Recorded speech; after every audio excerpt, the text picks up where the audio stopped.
Yo, yo, yo, yo, yo. Welcome, welcome, welcome back. Call me Nakomi here, of course. This is Call Me Nakomi World, of course. And we just saw a game that it ended the way it needed to end. I was just on playback with my boy Dan, the Laker fan.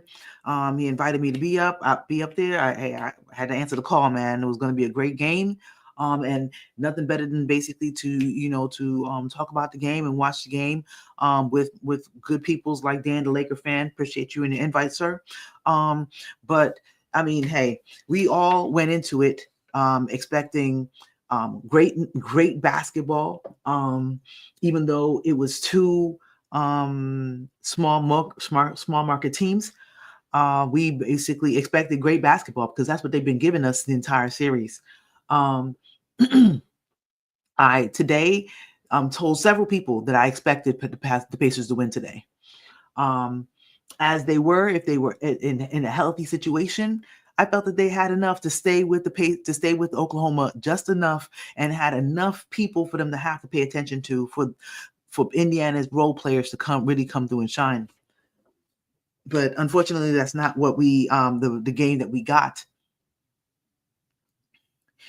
The game ended with Oklahoma City winning the championship game. OKC are the new 2025 NBA champions. Congratulations to them. They had a great year. Let me see something real quick. Just trying to, deliver some stats and some figures for you guys. What are we doing here? Come on now. Standings. All right. Yeah. So for the West Coast, Oklahoma City finished number one on top. They were 30. So they were 68-14 for the season. 68-14. The next team in the West was 16 games back. That just goes to show you how dominant they were the whole entire year. They had the best record in the entire league with 68-14. 64-18 was the top mark for the Cleveland Cavaliers in the East. So definitely Oklahoma City was coming in to dominate and to they were the favorites to win the championship. Even though they were young, even though they had a young core, not too many veterans around, like Alex Caruso. That's a great veteran. If you're going to have a veteran, that's a great veteran to have around.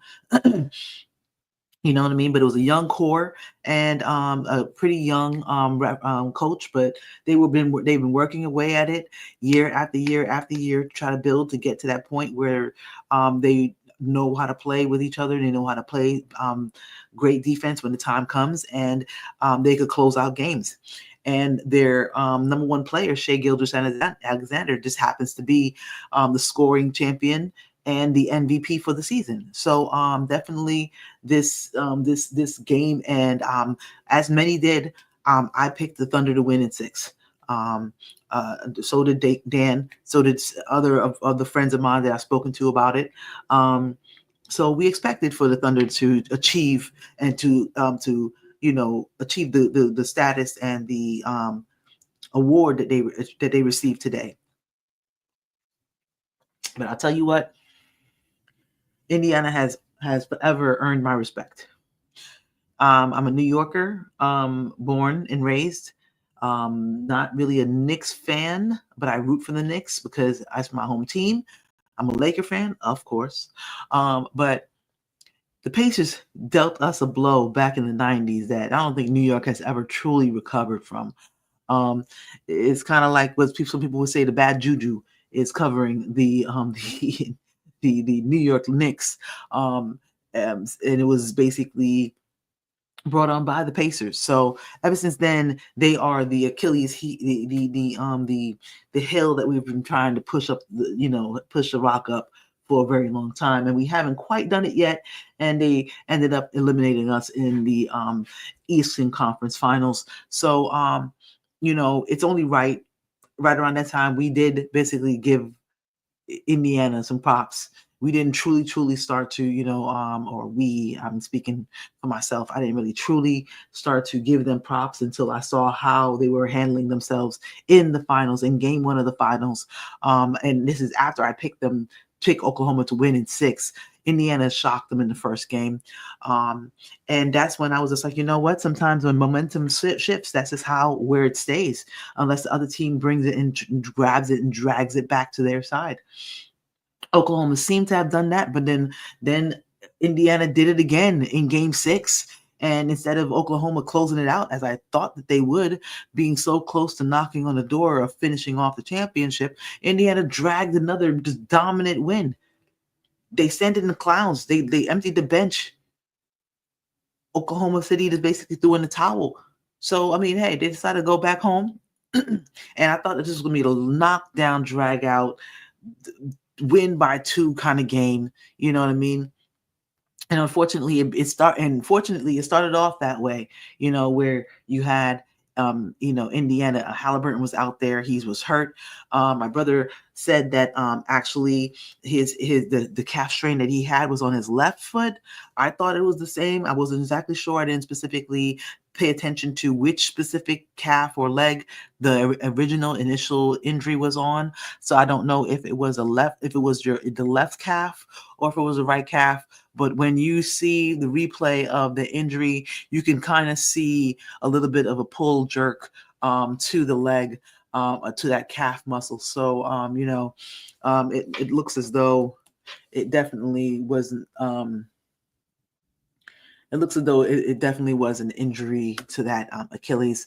And plenty of people have also basically, people have put out there that they believe that it's the calf and that is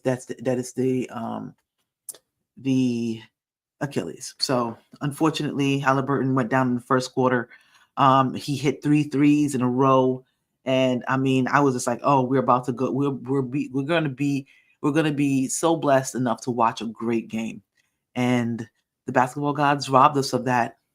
But that's just how it is sometimes. Sometimes you think that it's all, it's about to all click and just give you exactly what you want, and they remind you that's not basketball. Sometimes basketball, you get what you get. You get what you get. It is what it is. Hold on. Let me see something. Trying to get the color right on my. Take that. So anyway, the Indiana Pacers, they put up a good fight after they after Holmgren went out. They actually kept it close for a while until like the third quarter. They were actually in the lead by 1 going into the half. So they put up a great fight. Of course, T.J. McConnell came out soon.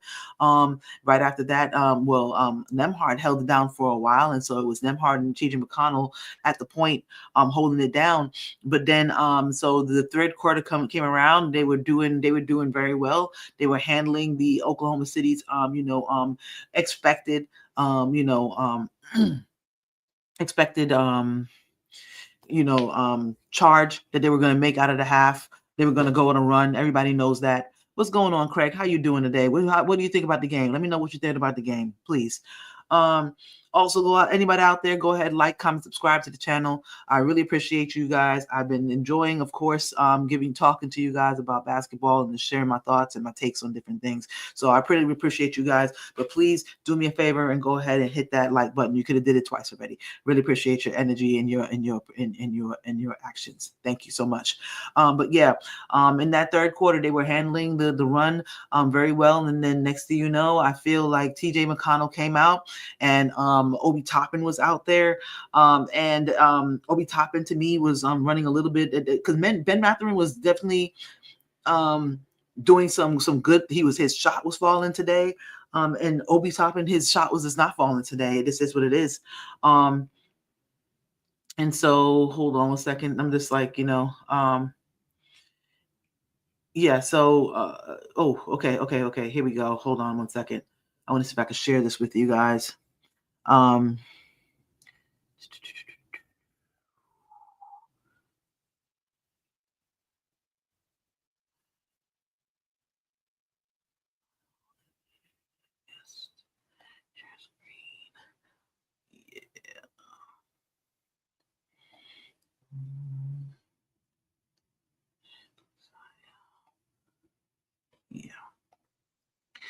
All right. Yeah. So if you look at the slow motion here, Hallie's calf, when he basically, it's like his leg lost all tension. His leg, his body, his leg was holding up that weight, and then out of nowhere, it just popped straight basically, and that's basically when his Achilles just tore right there. I pray for Hallie and his family. I hope that he keeps his head high. He had the entire world stunned and ready to believe in him and his team. His team continued fighting on for him. So all respect to due to Hallie. Let me take that off the screen. Nobody want to see that over and over again. That's horrible. But it was horrible to watch live. But at the same time, it was very disappointing because we thought we were going to get an awesome game. We saw an awesome fight afterwards from Indiana, awesome fight to keep it close. But then the mistakes and the turnovers just mounted up. And Indiana wasn't able to, to hold back the onslaught as Oklahoma City, took back the momentum and started to actually click and fire on all cylinders. It felt like that to me was the first time that I really saw Oklahoma City come together and saw a team dying on the road and decided to put their foot on their neck and basically just finish this. I think that's some energy that you get when you win a championship. I think it's something that they had to go through to truly get to the next level. I think that they're definitely going to be a next level to them next year when they have that kind of they're coming into it with that kind of confidence, and they know that it's still now just playing with house money kind of because they're still young, but at the same time they really showed that they could do what they needed to do and finished out that game strong. Oklahoma City, they basically had hell, I'll tell you right now, Chet and Jalen Williams, they had 5 points going into the half, each 5 points. They both came alive in the second quarter. Let me go to some of my comments here. Not having Halliburton costs Pacers plus home advantage. Absolutely. Absolutely. I mean, it basically took away their number one ball handler. TJ is great, but in short bursts. To me, he's more of a scoring guard. He handles the ball pretty well, but not as far as be able to distribute. Maybe that just wasn't his role, or maybe he's gotten out of that. But I feel like when he's there, he's definitely there to look to be a scorer himself. Nemhard actually did really, really well as the backup point guard when Hallie went out too. He was able to get some really, really good inbounds. Post passes into different people, basically, cutting to the basket and stuff. I thought I saw some really great stuff from Nemhard. I mean, yes, we were talking about what can we offer Indiana for Nemhard due to the fact that they're going to miss out on the whole year of Halliburton, unfortunately, maybe a year and a half, because his injury happened so late. The next season pretty much starts in 4 weeks. 4 months. What's that? No. End of October is when the NBA season begins. End of October, beginning of November. Yeah, end of October. So it's gonna be a while before we see Halliburton, because he's definitely gonna miss this. He's pretty much probably gonna miss him for an entire year. So many players getting hurt. It's very sad.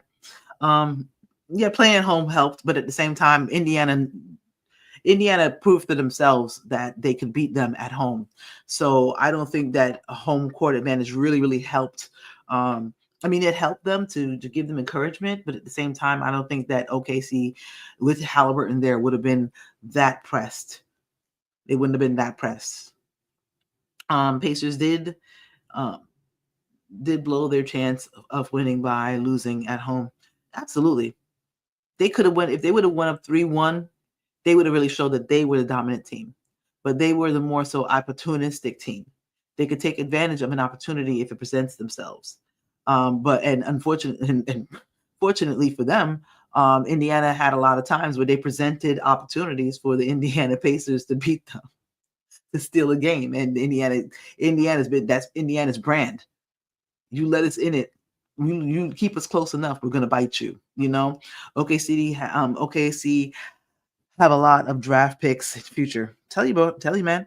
They are set up for the future. They have I can't remember exactly how many it is for the next 5 years, somewhere between like 11 and 20.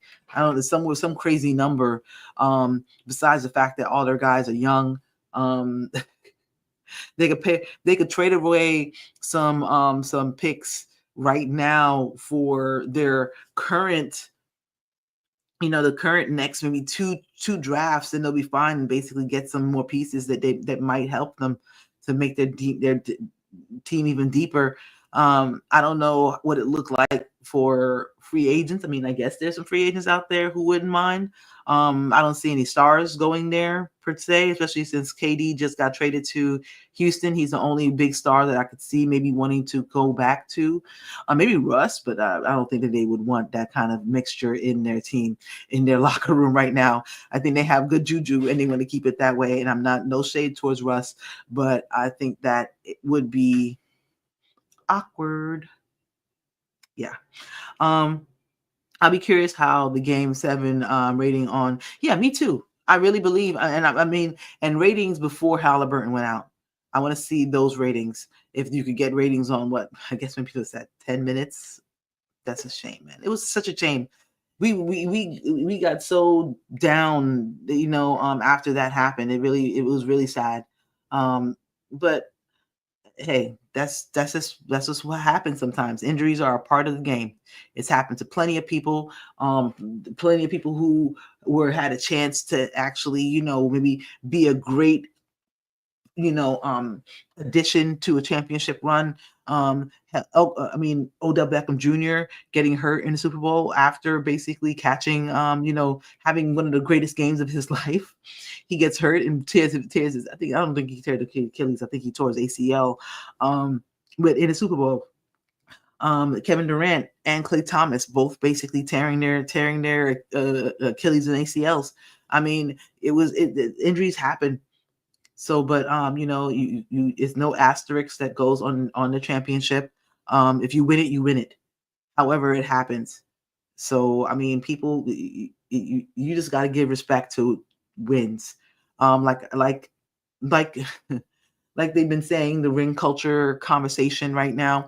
Rings are a team accomplishment. No one person has ever won a championship.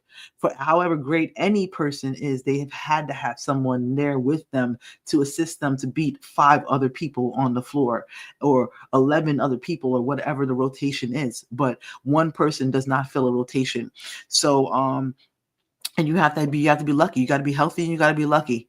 So that's what happened, and they won the championship. So much props to y'all. Congratulations, definitely. We go over some box scores real quick. Halliburton sacrificed part of his career by playing injured in disaster games. Absolutely. What's going on, Tamika? Appreciate you for coming through, girl. Appreciate you for coming through. Yeah, that was a sacrifice. I mean, and it's funny in this day and age too to speak about that, because we're in a time where a lot of players will decide to sit out rather than possibly injure themselves even more, because they're thinking about their longevity. And you still have warriors out there like Halliburton, who's willing to go out there and play hurt for one chance of mortality.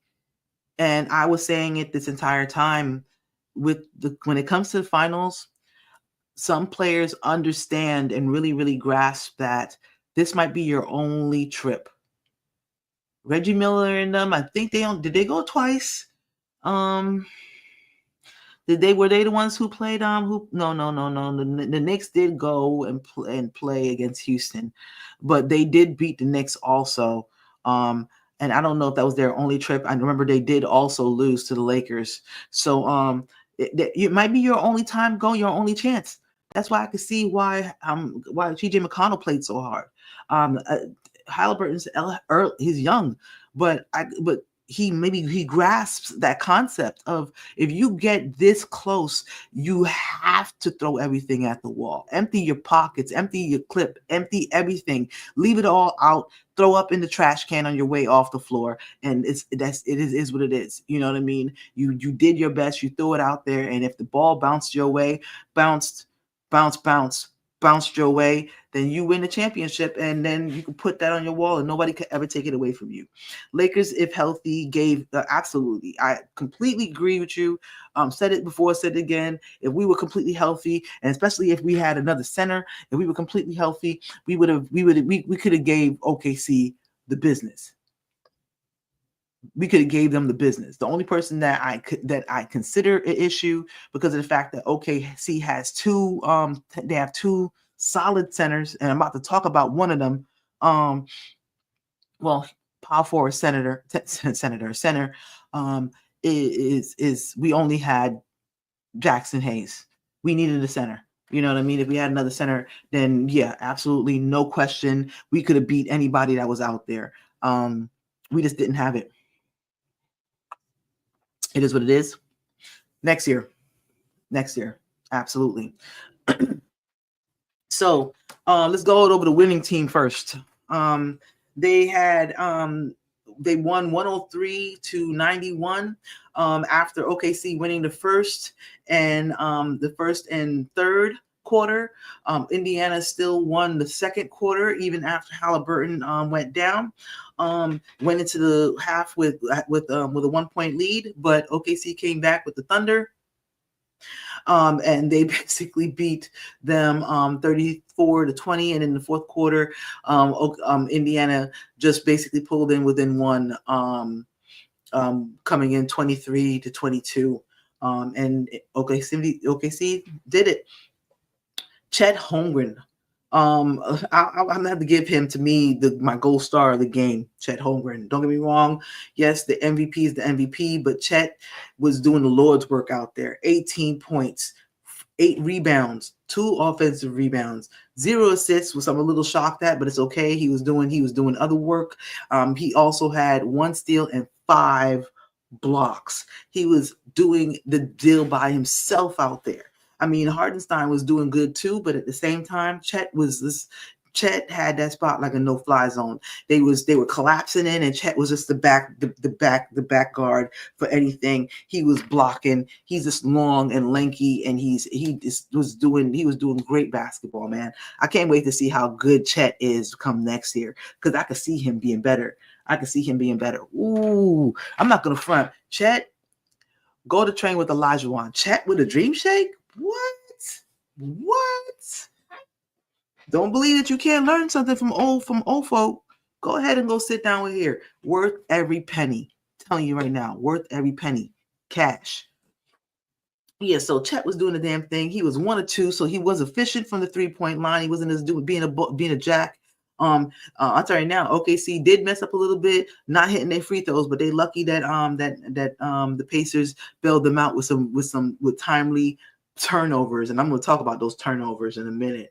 Jalen will let me speak about Hardenstein real quick. Hardenstein only played for 18 minutes. That's what I was saying. Chet was doing his work because he played for 31 minutes.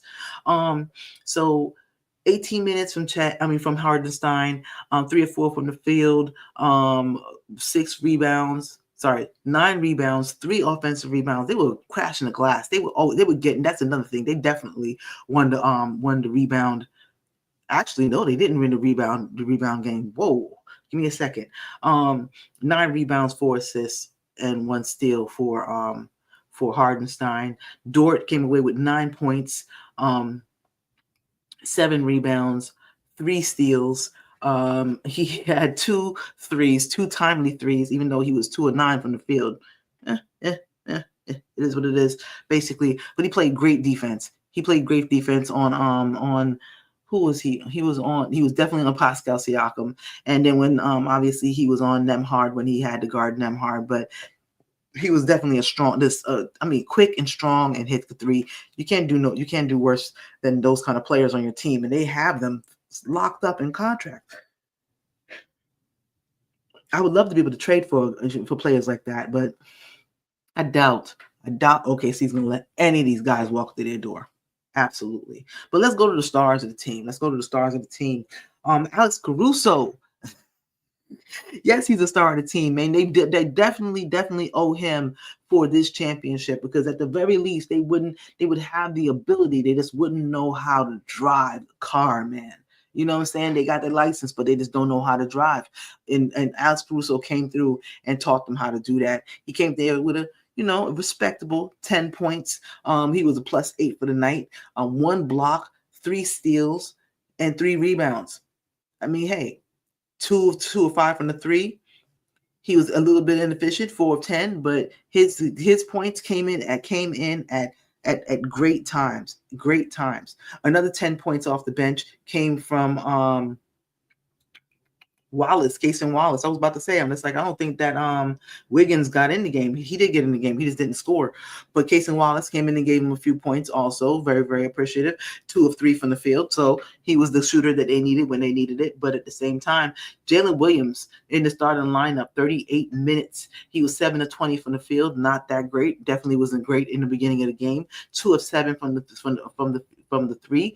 Those 2 threes came in at necessary times. 4 rebounds, 4 assists, 2 steals, you know what I mean? Plus 13, 20 points, you know what I mean?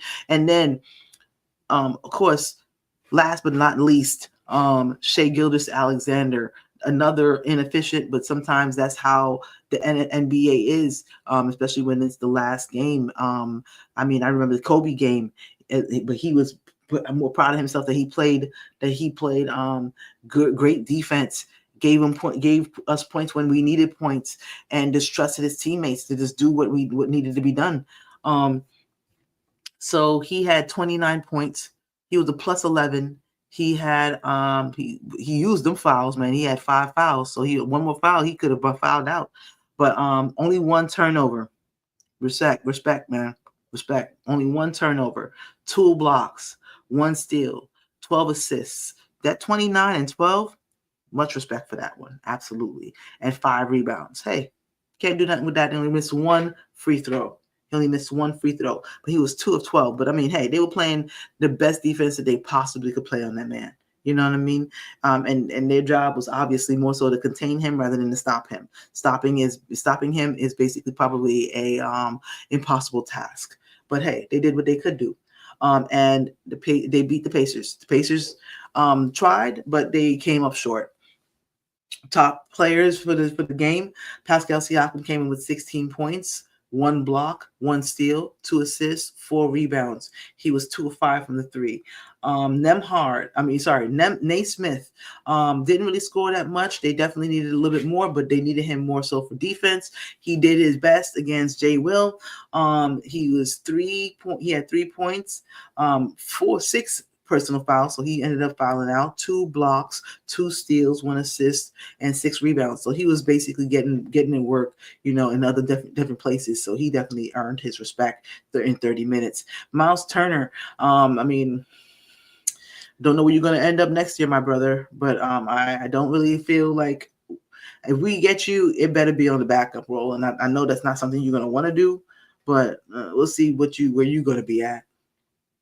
I don't think I want him as our starter, because I don't think that he could block shots, but he don't got that kind of bounce no more. I don't feel so. He always hurt too. So 6 points, 1 assist, no blocks, 4 rebounds. What are we supposed to do with that, bro? Nemhard was doing the Lord's work out there, man. He had 15 points, 6 assists, 5 rebounds. He was 2 of 3 from the 3, 5 of 6 from the foul line, and 4 of 10 from the field. When Halliburton went out, they basically just keyed in on him and called it a day. Yeah, Halliburton only played 7 minutes, y'all. 7 minutes. So sad. In those 7 minutes, he was 3 of 5 from the field, 3 of 4 from 3. He was jacking that thing, man. He was jacking that thing, bro. Only had 1 turnover, a little bit of jitters, 9 points. But we will always remember that right there. That was legendary, how he came out. But what was legendary was some of the players on the bench that they really could have used some play from. Of course, TJ McConnell did his thing, 16 points. He was a guy, he got a little sloppy at the end, and that kind of contributed to OKC being able to put them away for good. But at the same time, I mean, he did what he could do. Like I said, he's not a true ball handling point guard, distributing point guard. He had 7 turnovers, unfortunately, 1 block, 1 steal, 3 assists, 6 rebounds. He filled up the stat line. I mean, he did what he could do. You know, he was 8 from 13 from the field too. That's pretty good. That's pretty good, plain and simple. So I wish he had less turnovers, of course, and 24 points from Ben Mathurin. Those two, of course, benefited from Halliburton, being injured, so they got a chance to be a little bit more involved, given 33 minutes and 28 minutes. Reversed the names basically. But I tell you who I'm really disappointed in. It's Obi Toppin. Big donut. He gave him a donut with three turnovers. He showed his inexperience in basketball IQ and knowledge, how they kept on, and I don't think that they were doing it. He, for some reason, just kept on running into the corner. I hope he doesn't beat himself up that much about it. I wasn't able to see, his reaction at the post game. I didn't feel bad for him because, I mean, he's a professional and I'm definitely not a professional. I'm sitting at home right now talking about it. But at the same time, even I could at least see, why do you keep running to the corner? I know that you're the corner 3 guy, but when you have the ball and you're dribbling and there's a guy already in that corner, why are you dribbling towards him? It's called spacing. It's called spacing for a reason. So I saw him do that at least 3 times. And that looks like the exact result of why he had 3 turnovers for every single time. He had 0 points, 1 assist, and 2 rebounds. So he pretty much, and he was 0 from 3 from the 3-point line. Just bad basketball. It was just, it could have been better. The last thing also that I realized, or that definitely stood out, was the fact that Pascal Siakam and Nembhard were on the bench during that run that Oklahoma City made in the third quarter to take the lead and to stretch it all the way out. And I thought to myself, oh yeah, we definitely need Nembhard back in here, because I mean, it doesn't seem as though, TJ is that type of point guard, and at least Nembhard seemed a little bit more settled in running the point, especially if you have Pascal Siakam out there that could take advantage. I thought that it would be perfect to have TJ and Nembhard out there at the same exact time with Turner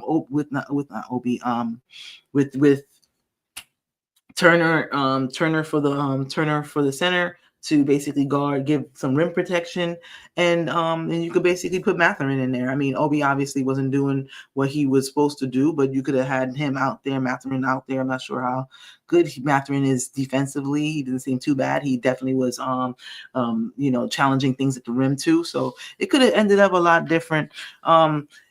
They could have put up a better fight, but at the same time, OKC did what they're supposed to do. They beat them. They got the lead. They held on to the lead, and they extended it, and they made them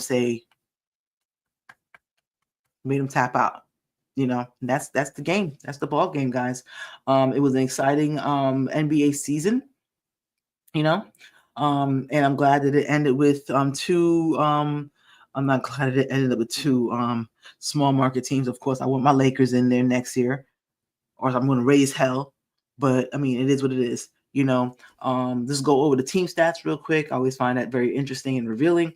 The Pacers were actually a little better from the field goal percentage. They were definitely better from 3-point percentage. They were definitely better from free throw percentage. I mean, they had a chance. They definitely had a chance to win this. They out-rebounded the Oklahoma City Thunder. I mean, how do you do these things? How do you do these things and basically still lose? I mean, but it happens when you lose your main engine and your main floor general and director out there. It's hard to get everything back together. Oklahoma City had one more offensive rebound, but Pacers out defensive rebounded them by 6. Oklahoma City had 3 more assists. They also had 8 more steals, 4 more blocks. Total turnovers, 23 turnovers. 23 turnovers for the Indiana Pacers. That right there was like stat padding in the third quarter. That was like stat padding in the third quarter for real. 23 of them. Yeah. OKC made 32 points off of their turnovers, and the Pacers made 10 points off of the turnovers. So it is what it is. Fast break points, 9-7. Points in the paint, 40. Oklahoma City definitely went hard in the paint, 40 points on the 26. Fouls was pretty even, but the largest lead Indiana held was 5, and the largest lead that the Oklahoma City held was 22. So that's the ball game, ladies and gentlemen. They're basically just pouring champagne down each other's throats right now, and they're about to go somewhere to get drunk and do a lot of things. They're about to go do a lot of things. So congratulations to them. Lift my cup to them. My boy Craig says NBA plays just as competitively as the men, only they don't drink. They don't dunk. Yeah, sorry, drink. They don't dunk. Exactly. Rivalries are built around the league. Building around the league. Yes, absolutely. Definitely when they play again, hopefully sooner when being completely healthy than not. It'll be a very good game to watch and put on TV, basically the first time that they played since the finals. So it's definitely going to be a good game, going to be a good summer with the WNBA today. I definitely will be covering the WNBA. If I can, I would love to put some games through playback. They definitely took my money for the league pass, so they need to hook that up and figure that out so I could cover some WNBA games on playback. Excuse me. But yeah, and soon I will be coming back also with some more NFL breakdowns, division by division, conference by conference, and top players, some fantasy football, analysis. Maybe I might show you on my spreadsheet that I work off of. I mean, I'm a heavy fantasy football, player. Usually play several leagues. Do NBA too. It's a little bit more intricate. I definitely enjoy NFL better because you can set your team, but you can't set it and forget it because you never know what they do practices in between. Somebody might get hurt, so you got to keep your ear to the ground. You know what I'm saying? You got to keep your ear to the ground and be ready. You got to be ready. You got to be informed. You got to be like, I would love to be a GM in an NFL team. I'm just letting y'all know for real. That would be my dream job. That would be awesome. So, but anyway, thank you so much. Just wanted to come in here real quick and talk about the finals.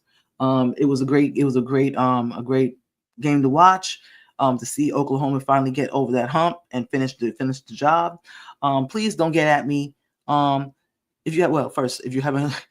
Before I admonish you, please like, comment, subscribe if you haven't done so before. Go ahead, do that. Go ahead, drop a comment, say hi, say what's up. I'm gonna holler at you people soon. You know what I'm saying? And please do not come at me for the picture. I know the picture is from the Western Coast Finals, basically when they won, but they didn't have any pictures up. I couldn't get any screenshots of their celebration on the stage. I was moving around at the time, and I couldn't do that before they stopped basically showing them.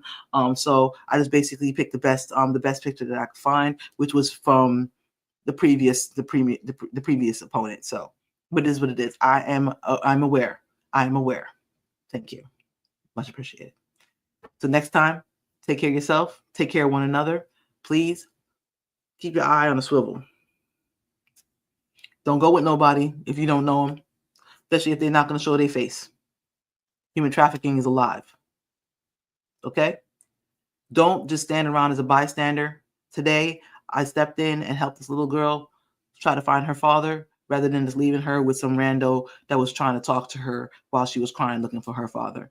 We can't just basically put our heads in the dirt no more. We got to care about each other, whether you know them or not. You gotta. Nothing's wrong with just taking a chance to help somebody. You might realize that they don't need some help, or you might get gratified and realize that you just changed their life or you just protected them. So please be there for everybody. Be there for somebody. Be there for somebody. Till next time, peace out, y'all. May you always find water and shade.